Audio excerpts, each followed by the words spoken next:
Dit zien de die-hard Vastelovensfans. Ze gaan overal heen, stonden altijd vooraan en komen druk in beeld tijdens uitzendingen. Maar weer zien ze, tijd een beetje langs te gaan. Hoi, ik ben Kim en ik ben 23 jaar en ik kom uit Zetten. Ik denk ik ga nog gewoon vooraan staan, want dat is een beetje de veiligste optie met zoveel lui in de tent. En ja, het is me altijd wel bevallen, dus heb je gewoon een goed uitzicht vooraan en artiesten wat contact met je maken. Je krijgt gewoon alles met en ja, dat is gewoon echt wel heel fijn. Ik zie nog heel druk in beeld. Wat vinden ze er zelf van? Ik vind dat wel grappig om terug te zijn. Wie enthousiast ik dan reageer op de liedjes. En zelf heb ik dat vaak gewoon niet door. En ja, ik vind het wel grappig.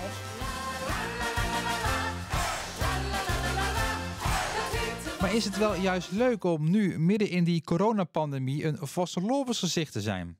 Ja, ik ga me eigenlijk opgegeven van toch in mijn achterhoofd van... dan heb ik misschien toch nog een beetje het vastelovensgevoel. Want ik ben ook gewend om met mijn vrienden normaal echt overal naartoe te gaan, naar elk evenement. Waar staat voor dich de kers op de taart? Vastelovensgezicht? Ja, ik vond het wel leuk dat ik zoveel stemmen heb gekregen. Het lijkt toch aan het publiek, wij ze willen als carnavalsgezicht. Dus dat is voor mij alweer 2 jaar geleden.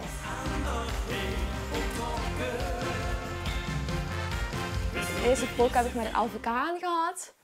Met deze pet en de sjaal van Marleen. En daarbij doe ik dit jasje. Als je een keer niet kunt schoon, door een LVK of zo, wat doet het dan met dich? Ja, pijnlijk. Het voelt echt als straf dan, denk ik. Ja. Met dus sinds je 18 is gaan evenementen worden heel veel schoon is niet gemist. Dus overal heen gegaan. Ik ben eigenlijk altijd al overal heen kunnen gaan. Ja. Ik ben ook bijna amper nooit ziek, dus...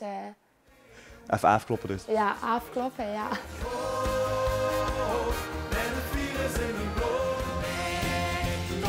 Het is meestal zo dat ze rond oktober, november beginnen ze het met lanceren op YouTube dan eens. Is het zo dat ze ook echt een afwachten is? Ja, en dan luister je het ook meteen een paar keer en dan om het uit de kop te leren, zeg maar. Ja, zodat ik ook alles met kan zingen. Dus is eigenlijk als die beginnen, zeg maar, dan begint voor dich ook al het roze seizoen? Het beginnen voor mij ook te ronden. Dus dan oefen ik op mijn kamer de liedjes en dan...